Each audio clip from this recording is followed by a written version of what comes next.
stream is about to start. We'll talk about code or whatever we'll talk about today. It's about to start, so please hang tight while I check that everything is okay. Sound check, camera check, lights check. How's my hair? Oh, wait, I don't have any hair. Maybe put some pants on and I am good to go. So get ready wherever you are, 'cause this stream is about to start. Get ready wherever you are, 'cause this stream is about to start.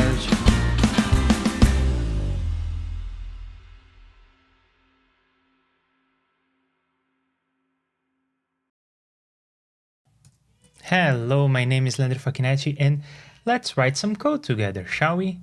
What we have on the menu today is kind of interesting and tricky. Let's start from the beginning. We are working on a series of audio effects for REAPER using the JSFX programming language. And specifically, right now, we are in the middle of working on an effect called an Automixer. The point of an Automixer is that you will have some sort of roundtable or interview where there are multiple microphones, one per person, and you would like to reduce the cross-talk, the bleed from when one person is speaking into everyone else's microphone, because the sound is going to bounce around the room and be captured by all the microphones. And the way that the Automixer works is that it is going to share the gain of these different microphones. So it's as if there is this limited resource, which is the gain, and it's going to distribute this limited resource for each microphone, depending on how much signal it's receiving. Supposedly, the person is speaking into a microphone, so the signal going into that microphone will be larger than the bleed on everyone else's microphone. So the gain allocated to that person's microphone will be louder, or there will be more gain on that microphone instead of on everyone else's microphone, reducing the bleed. And crucially, this is a treatment that does not require any kind of threshold.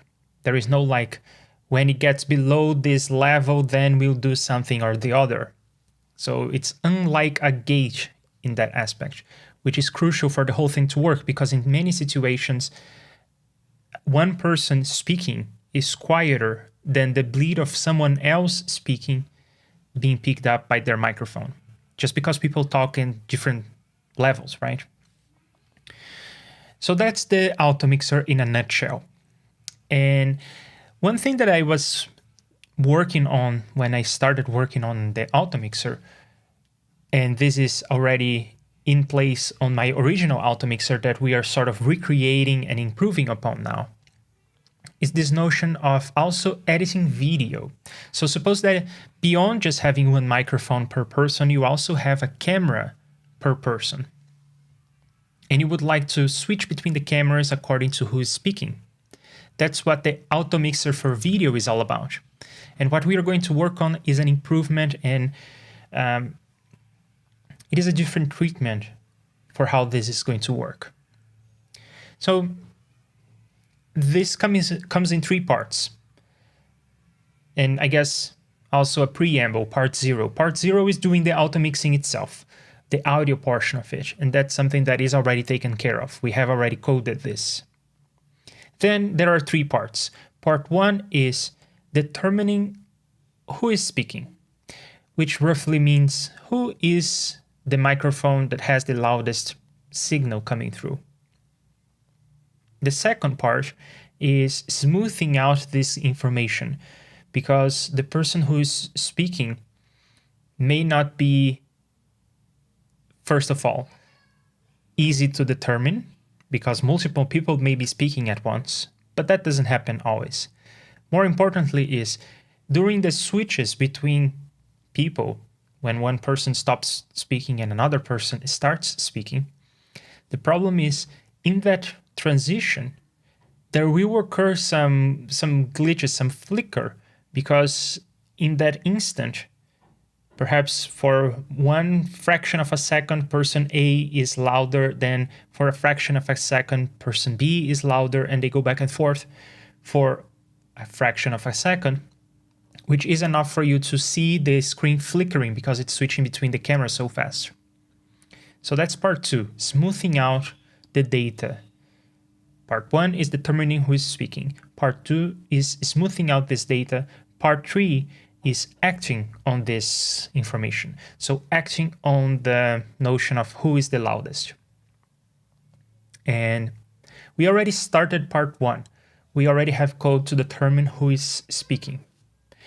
It just determines who is the loudest microphone. Today we're going to tackle part 3. And you may be wondering, isn't that weird that we are going from part 1 to part 3? Well, I'm doing it this way because I want to be able to see the problems that we want to fix with the smoothing. So I want to be able to see the flicker. And I guess I could look at variables in the inspector or something like that, but it really is better to just have the infrastructure in place to do the automixing of video. And then we'll be able to see, and then it will be a lot easier to determine what are the right approaches to take.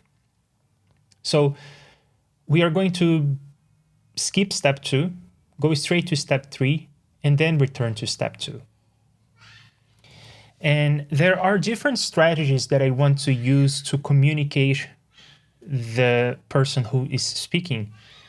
And that depends on how you're going to use this. So we are going to start with this notion of a video processor. So in case you don't know, REAPER is able to process audio. That's for sure. It's a digital audio workstation. But it's also able to process video. It is a video editor, a very capable one at that. It is a bit bare bones in the sense that you have to do a lot of manual work and you have to dive into the code sometimes, but it is very capable. And in many ways better than the alternatives, because I don't think there is any sort of nonlinear video editor that allows you to do this kind of auto mixing that we are talking about. Perhaps there are, I just don't know of them.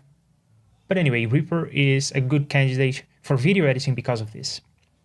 So, okay, let's dive into step 3 of this 3-step process, the communicating out of the Automixer and into the video realm.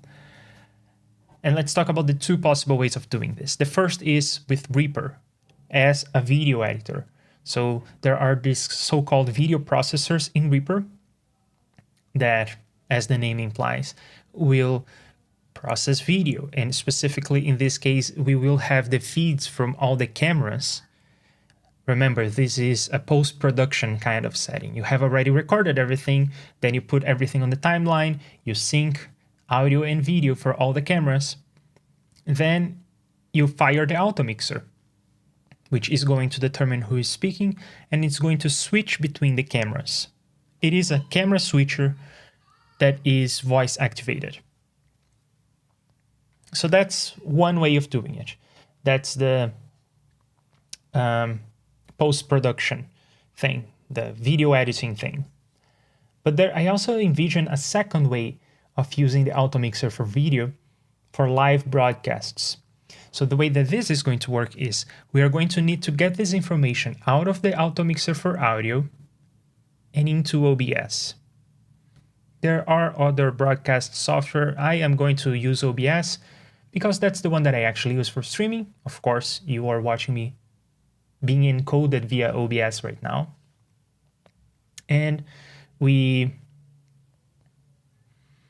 it's a popular piece of software, and we are going to leave this kind of open in the sense that it wouldn't be the end of the world to communicate with other pieces of software. But it turns out that communicating with OBS programmatically is relatively straightforward.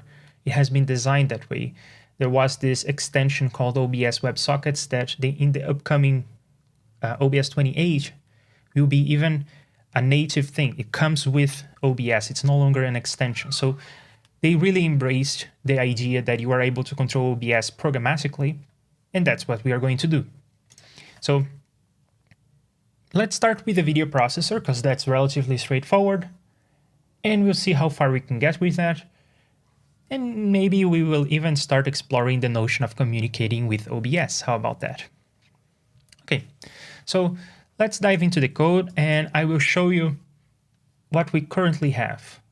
So I promised that there would be implementations of the audio portion of automixing, and you just saw it. It is right here on the screen. That's the audio processor. Then there is the video portion of things that computes the so-called winner. That's just the name I'm giving to the microphone that is the loudest. As you can see, it is just comparing the gain and trying to find the maximum gain. And if your gain on a given track is greater than the gain of everyone else's maximum, it means that you are the winner. Remember that this is the kind of plugin that you need to you have multiple microphones in multiple tracks in Reaper. You have to have one Automixer instance per track. Let's give this a try actually. So I will have one track with my microphone and another track with the tone generator, because I have no one to talk to. I will drop the level of the tone generator ever so slightly and drop in 2 instances of the Automixer, 1 per track, just like that. And now you can see that the Automixer is in action because you can see the meters of the sine, the tone generator. They're going up and down as I speak, reacting to my voice, making space for my voice. And we can inspect the winner variable, both for my voice as well as for the sine wave. You can see the sine wave, it's a pretty solid block. Let's see the winner for that as well. And oh, I have to enable the Automixer for video because it is a more expensive computation, so by default it's off. Anyway, it seems like the sine wave is always winning because perhaps it is too loud. It doesn't let me win. Now that I dropped the level a little, we can see that when I start speaking, I am the winner. When I stop speaking, the tone generator wins. So there is already this notion of the winner. That's the loudest microphone in that instance. There is no smoothing going on. So step 2 of my 3-step process, completely not implemented. But step 1 is there. It's the winner variable.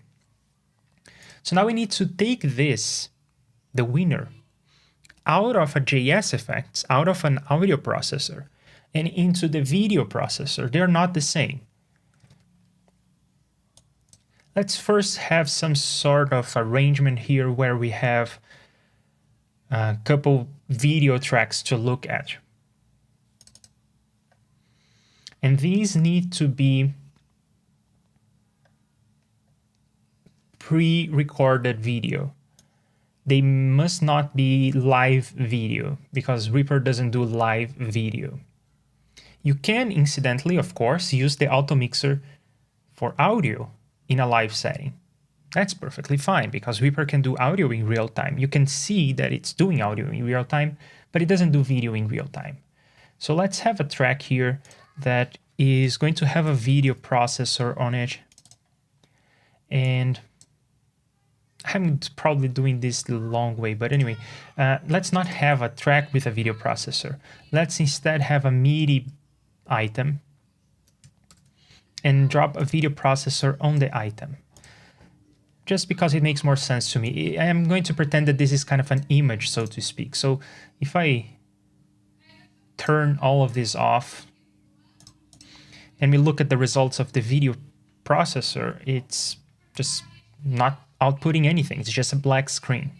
Now, when I enable this again and I do something like JSFX fill rect for fill rectangle with the dimensions of my window, and when I say my window, I mean the video output window, and naturally I set a color, which in this case is going to be red. Then I get, well, I get green. Isn't that something?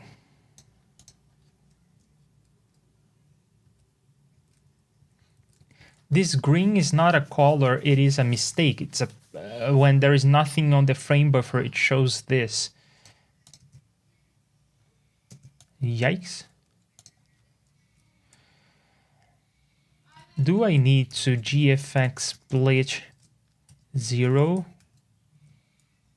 before this is going to work? I am doing something wrong when it comes to filling in the rectangle. What is JSFX-W? That doesn't seem right.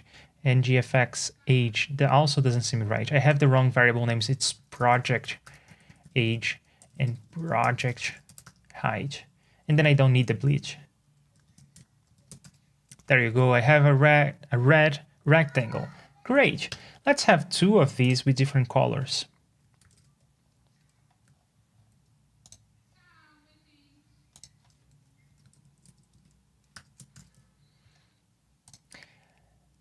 As you can see, the color didn't change, and that's because the video processor on the top takes precedence. You can think of this as like going from bottom to top on the tracks and processing each video in turn. This, by the way, is a configuration that you may change by... I forget how to change that actually. Hang on. I have to go to the project settings and then video and then this. This is the default, by the way, but in case it's not behaving like that on your machine, come here to the project settings and change that. Anyway, it is as if REAPER is going from bottom to top on each track, processing the video. And if a video processor, just like this one, overwrites everything on the page, you will not see what's below. But as soon as I mute this video processor will not be rendered, and then we get a green that comes from this video processor. This is the longest way of having some kind of input in terms of video.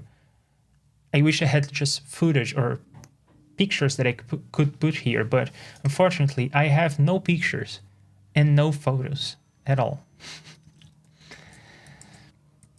And Tail is here. Hello, Tail.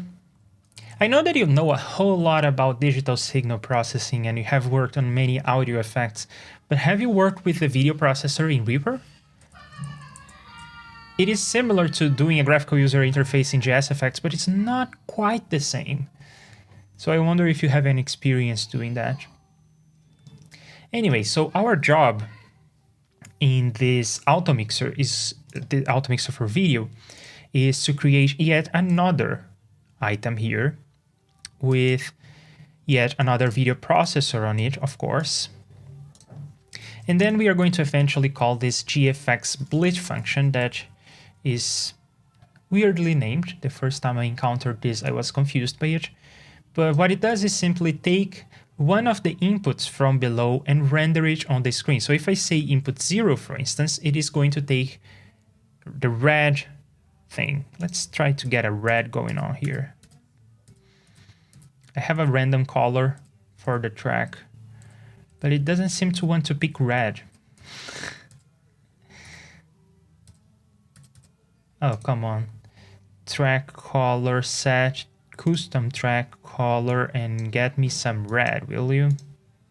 While this is green. Good enough.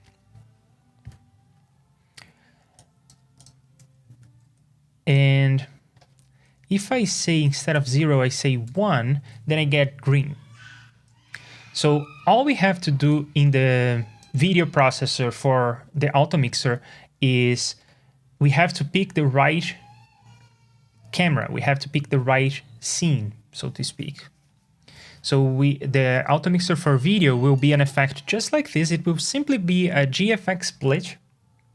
The trick is in picking this number, because this number needs to be the number of the track that is the loudest.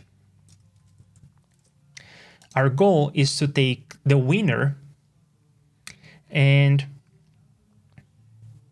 communicate that piece of information to the video processor.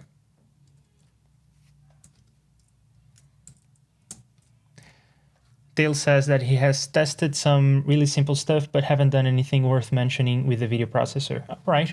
Well, in terms of like deep video processing kind of things, there isn't a lot in today's stream. It's mostly about this communication between JSFX and the video processor, because really the only interesting function we'll use is GFX glitch, and it's not that interesting. It's just a matter of finding the right input to pass to it. Okay, so how are we going to communicate this number 1 or number 0? There is a global namespace that is visible by both the JSFX as well as the video processor. And we can use that global namespace to communicate between the two. This whole setup that we have here is kind of solid and a bit tricky to get. So I guess let's document it a little better and save. Usually when I start the stream, I have a completely empty REAPER project because I find it better to show to you the whole setup. But this is a bit tricky to get to, so I think I will save and start reusing this. And I will go to my downloads folder. Is there anything embarrassing here? Not really. And I'll call this the Automixer for video. And let's document this a little better. So this is the microphone that has a terrible color. I wish that the auto color feature from SWS was... I guess if you really get into the configuration, you can tell it to just pick from a palette, but I really wish that that was the default. Anyway, this is just a tone. This is the Automixer for video. And this is like camera 1 and camera 2. In fact, I'm going to call this camera 0 and camera 1 because we know that internally this will be represented with numbers. Internally, this will be represented with numbers starting with 0, but externally, I will want to present this to the user in terms of numbers starting with 1. So let's do that instead. Oh, and Bo is here. Hello. It's great to see you here. How was your weekend?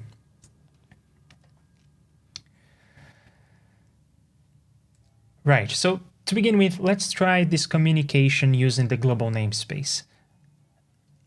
We have been doing that a whole lot in the Automixer, the audio portion of it, because we have been using that to communicate between plugin instances so that they can collaborate and decide who needs to be louder and who needs to be quieter. So they share their gains by communicating with that global namespace. But now let's see if we can get a hold of it in the video processor as well. And I will first look at the docs for the video processor because I don't really remember everything that I need. In case you don't know, when you are editing a video processor, you can always hit F1 and then you get this doc. And somewhere in here, it should talk about global variables. I always like to copy and paste this into a text editor because I never find this little window too useful. I cannot, for instance, search in this. Command F doesn't work. So, yeah. Let's take a brief read of this and see what we need. GMAM can be used for shared memory buffer, similar to JSFX. You can specify a named buffer which can be shared with ReaScripts and JSFX by using this. Let's start a file that is the video processor. Now, in reality, JSFX, the audio processors, are files in the file system. REAPER picks them up from the file system. But the video processors are just stored in the project. And if you want, you can always set a preset for the code to be retrievable, but it's not a file. But still, I'm going to create a file because I want to be able to refer to this, and who knows if I end up deleting the project by accident or whatever. So I will have Liafac Automixer video, and I will use the JSFX extension, even though it's not really JSFX, just so that my Visual Studio Code extension for Reaper called Reaper scripts extension by this person who I actually don't know. Maybe they are on the forums, maybe they are on the Discord channels, but I don't know this person. Anyway, great work. I use it all the time now. And I will also copy this there. And I will keep having to copy and paste stuff around. It's just the way it is. So on the Automixer for audio, we have this variable that is the global namespace. And now I put that there. The documentation is talking about the gmem, which is like this big array or buffer. And in JSFX, at least, there are two ways to use the global memory, one of which is gmem. The second is the underscore global namespace. So you can do things like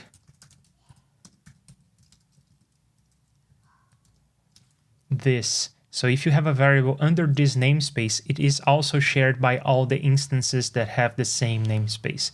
I wonder if that's also true on the video portion of things, if I can use variables like this. This is more a curiosity. I don't think it's necessarily going to be useful, but I think it is good to know. So let's test this. I will set in the Automixer something like underscore global silly is equal to 42, and then I will try to bleach that. And we'll know that this works because if this number is too large, like 42, there will be no input at this position 42, so we get a black screen. If this does not work, by default, Reaper will just assume that all variables exist and they are all 0. So we'll get instead a red screen. So if we get black screen, it works. If we get red screen, it does not work. That's how it goes. But we of course have to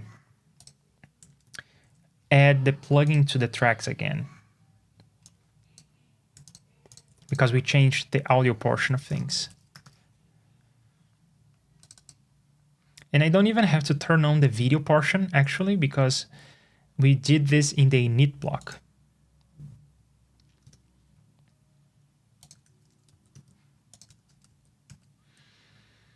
Now we need to look at the output of the video processor, and we are getting red, which means that global silly is 0, which means that communicating with the global underscore global namespace does not work. Let me prove this to myself by coming here to the audio portion of things and look for the global silly variable. Yes, it's there. Its value is 42. It is here. Its value is 0. Now let's repeat the exercise with gmem, which is supposed to work. But then again, we are using gmem in other contexts to do other things, like the collaboration between the plugin instances. So I will have to pick a value here that is very large to make sure that I'm outside the range. Think that something like 100,000 will be enough.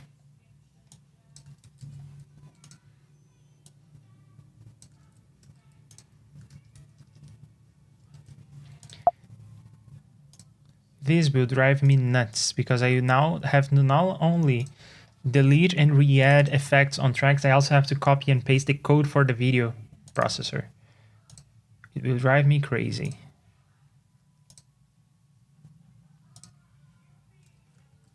Okay, now we are getting a black screen. See below? We're getting a black screen.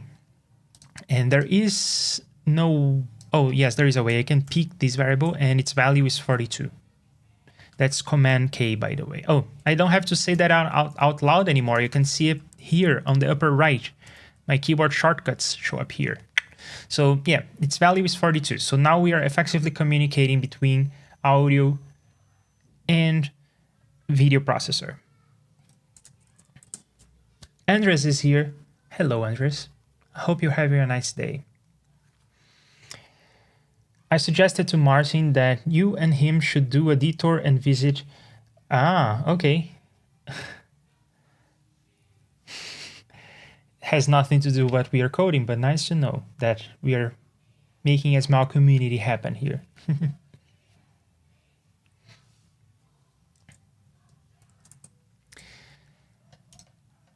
I would love to visit Sweden, by the way.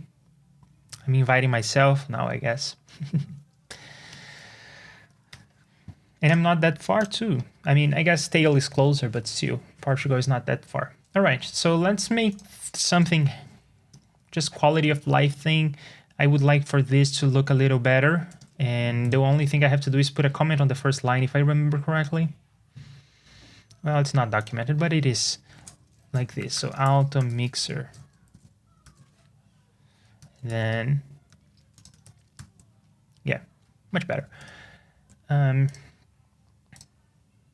Now, of course, we don't want to communicate just one Automixer for video, because we have this notion of groups in the Automixer for audio. These are like different rooms. Suppose that you have a room with 5 microphones, you're doing the auto mixing, but you also have a call to another room with 5 more people doing a separate auto mixing. And you can put these 5 microphones and these other 5 microphones in separate groups. They are computed separately. And you would maybe like to do this for video as well. So and maybe you would like to have the auto mixer for video auto mix these 2 rooms independently, because you could then composite using the video processor, or I guess using several video processors at this point. You would be able to do an auto mixing of this room and put that in one corner of the screen, and then do an auto mix of the other room using a different group and put it on the other corner of the screen, all using video processors, and everything done automatically. Very cool stuff. So for that, we don't want one slot like my good old GMEM of 500,000. We want one slot per group, and we have 32 of them. So we want to reserve 32 slots of global memory to allow for this communication to happen.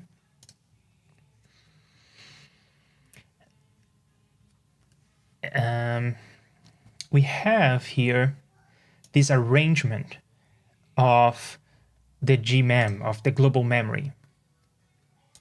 We have the groups, the tracks, and now we are adding something else. This winner. And I guess this is the perfect time for me to select a better name than just winner, because we are about to give this name up there when allocating the global namespace. But first, let's see what you have to say. Yeah, we should have a meeting. That would be lovely. We'll make it happen.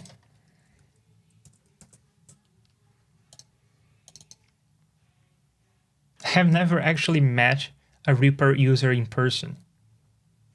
I have met many programmers in person, don't get me wrong, but no audio programmer. Mostly web developers. Anyway, so what is this winner? It is, I can give these 2 flavors of names. I can either name this something like the loudest track or something like that, or I can name it more specific, like to the use that we are going to give this, which is like, let's say the camera angle.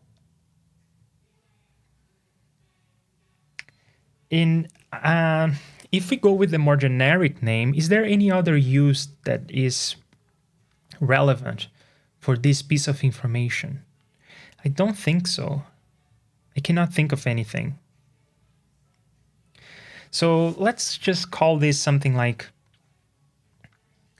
the video camera. So you would have like 5 cameras, this is camera 3, something like that. Okay, so let's go up and find that place in global memory, and we'll have a gmem of video cameras. And I will put this first. Not that it matters a whole lot, but I think it will be a bit more convenient if this address starts at 0, because then over here we can just have a number like 0 to 31 for the group that you're interested in. So I think that that simplifies things a bit. Otherwise, we would have to add something like the base address of this place, and then it would be something like some arbitrary number plus.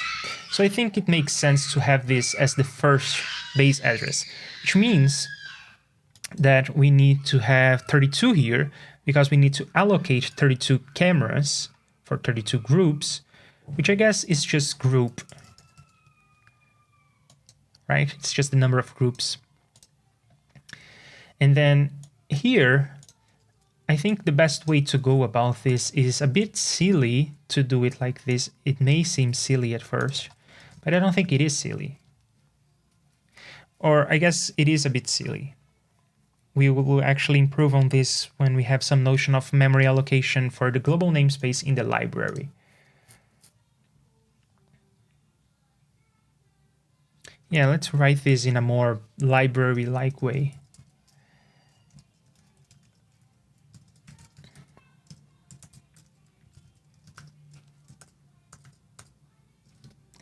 I'll call this the next available address, and it will start at 0.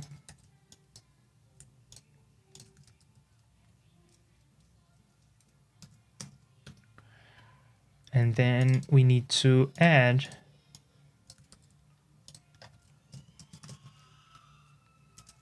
the size of this data structure. So I'm putting both of these statements in one line because they're sort of one statement. I want to take the next available address. Oh, and it is not just any next available address, it's the gmem next available address. Like so. And then the cool thing is that this variable is like a global variable that I can keep around. So it will be easy to extract this into the library. This is the sort of trick we play to allocate normal memory that is not global.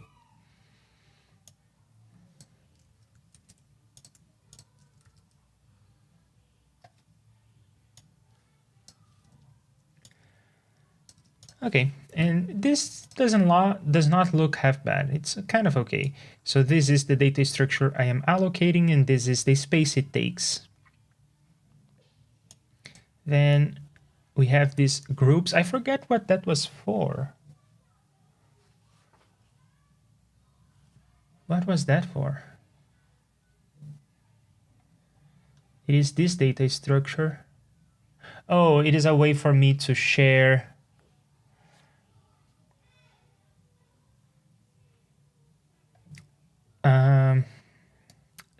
For me to sync the group settings across plugin instances. That's what this is. Probably I should call this like group configuration or something.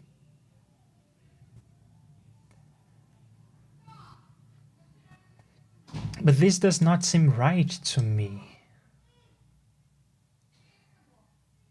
I feel like this is supposed to be here, and that is supposed to be there.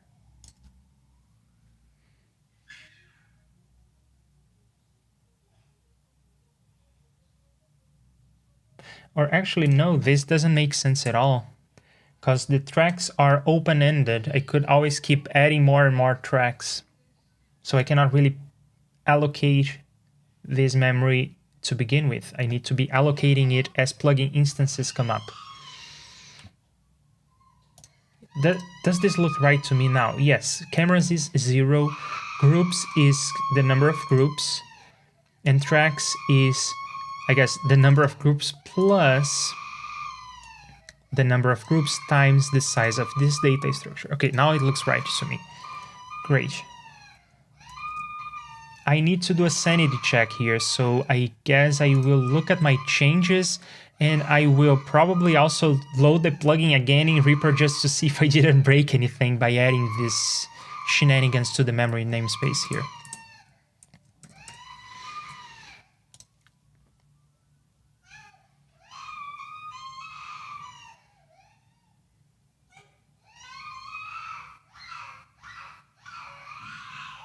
Yeah, this is much better. And what was throwing me off is that the size of this data structure was actually represented here in the old style. And now it is more proper where the size of this data structure is represented on the same line. Fair enough. Seems to be okay. Let's see if it's still behaving correctly.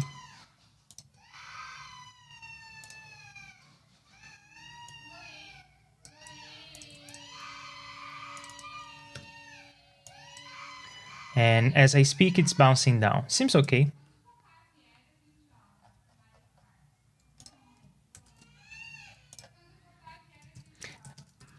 Okay, so now I have this space. I need to put myself in this space. I am the loudest plugin on this group. I'm the loudest plugin instance. I'm the loudest microphone. I need to put myself in this space instead of just putting myself in the... putting myself in this variable that is not used anywhere. Yeah, this variable is only used here. So I need to change this to put myself there.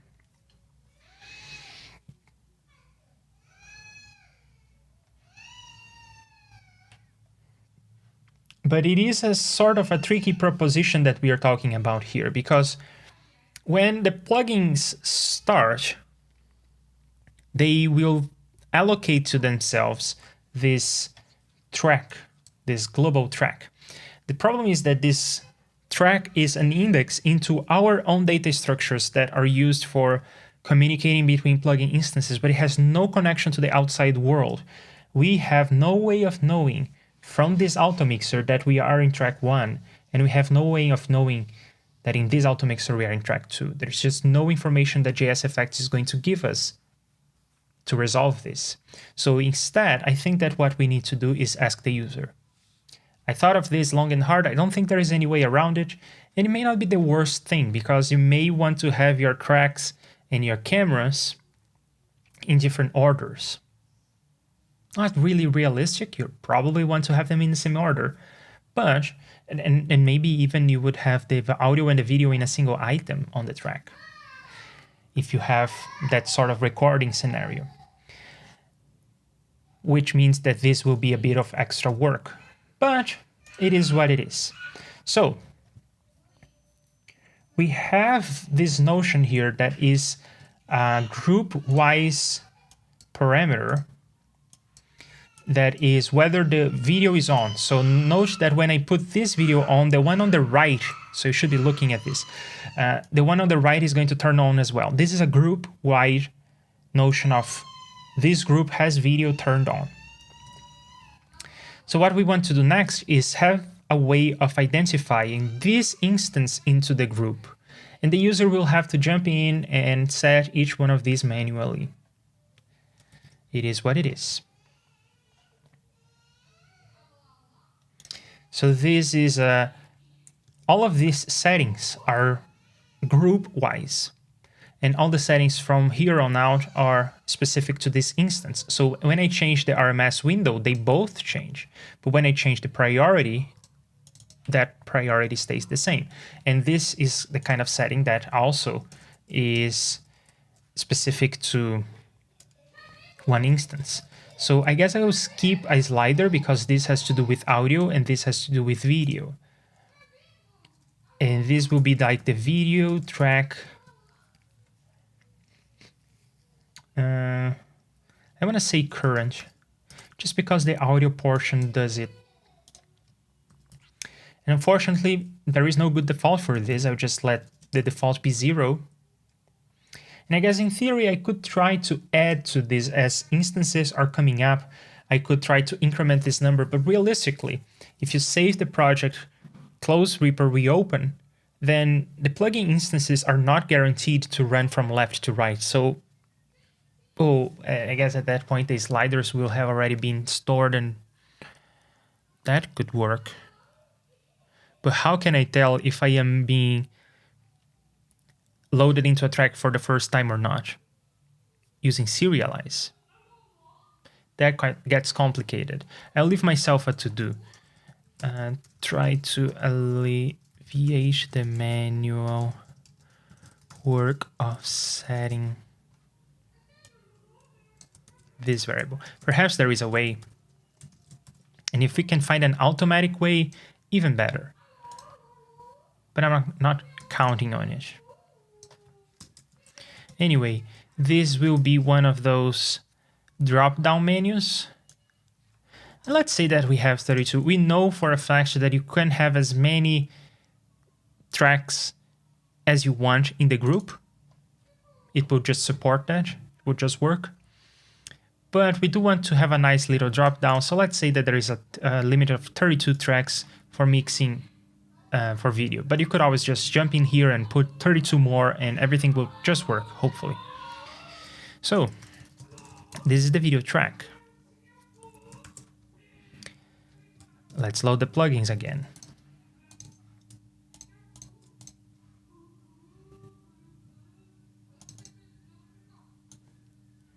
Yeah, just like that. And I will have two instances on the screen for you to see that they are not synced. And of course they're not. We didn't do any work for them to be synced. But there you go. This is now track 1 and track 4 and track 3, and that's track 1. Great. So with that,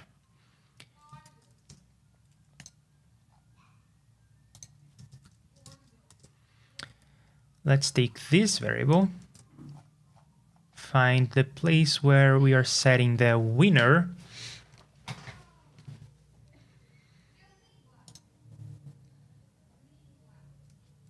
which is right here. And then we don't want to set this variable. What we want to do is check, are we the winner? If so, I want to go to the global memory and I want to go to my group, and that is just the group variable.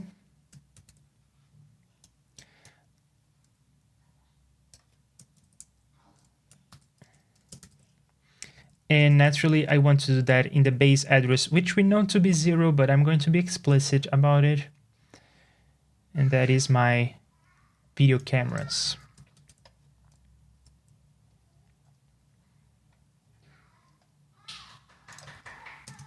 So what this is saying is, if I am the winner, go to the global memory, go to that base address, find my group in there, and set my track identifier as the winner, because I am the winner.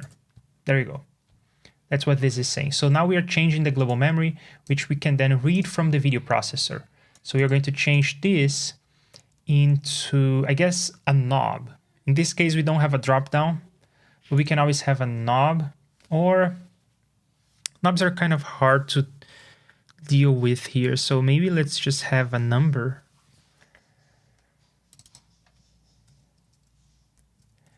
And we are dealing with group 0 here.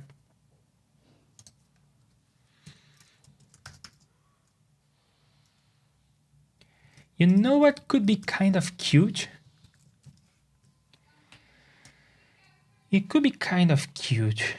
Let's try it. What if? And now it is going to come in handy that I am being explicit about the base addresses.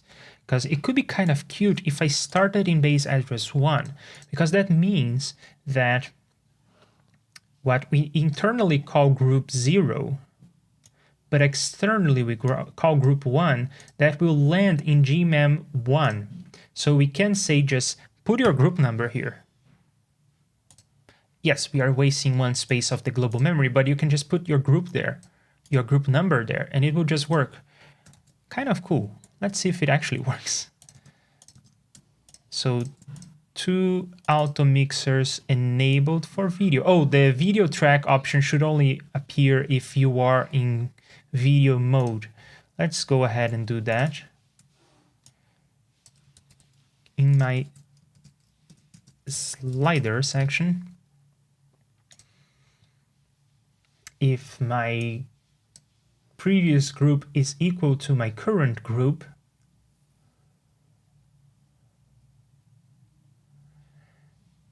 then do all this. Isn't it supposed to be the other way around?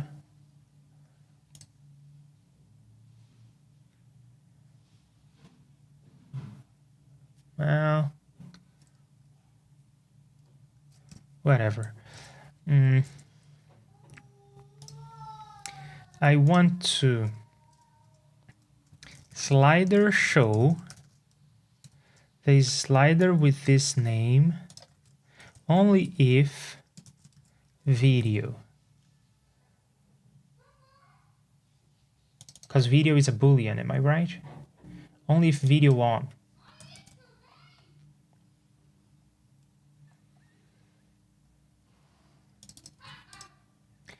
And I think I am missing some other cases where I should be saying video on. Not these cases, but here.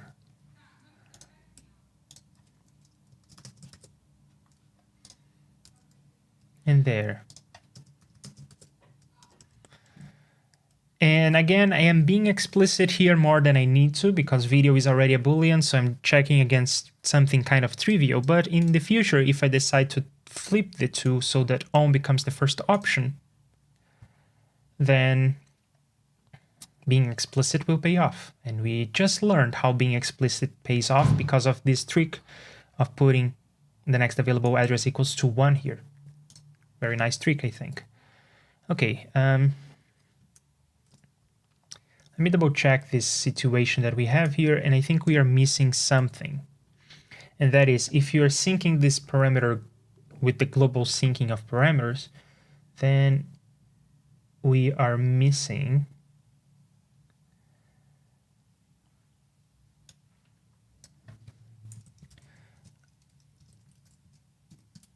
this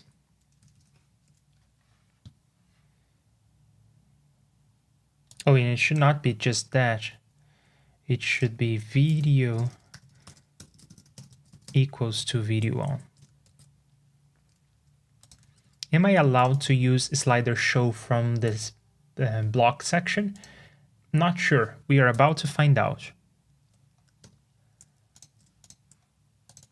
Okay, good. To begin with, it loaded without that setting.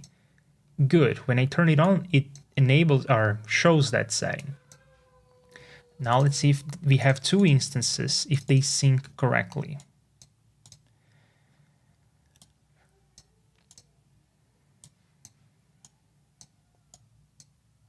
Awesome. You are able to use slider show from the block section.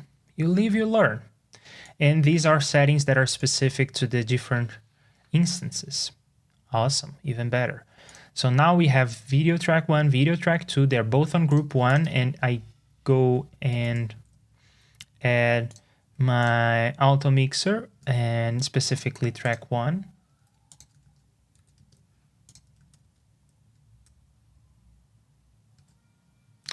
And then I look at the results here. And what do I expect to see, really? Camera 1 is my voice. Camera 2 is the sine wave. And we saw before that I am able to win and lose as I start and stop speaking. So I think I should be able to see this turning from red to green and then back depending on if I'm talking. But I think that it will only actually do anything if the playhead is moving, because that's the case where it actually calls the video processors. So let's put the playback to move. Let's actually cycle this if we can. It is right here.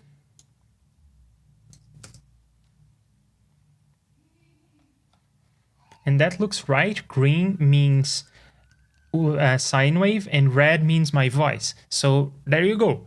The Automixer is automixing with video as I speak. Actually, it is doing it live. Is this too much of blinking lights? Perhaps. Maybe I should have chosen better colors. But anyway, it is working and it is flickering like hell. So now you can see why we need step 2 of this whole process.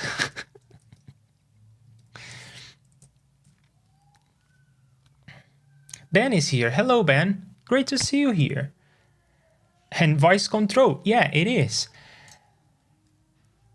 And it's nice that you can sort of do real-time video processing, but it needs to be with pre-recorded footage because Reaper cannot consume the video in real time the same way it can consume audio in real time. Anyway, this is flickering like crazy. We need to come up with some smoothing algorithm for this.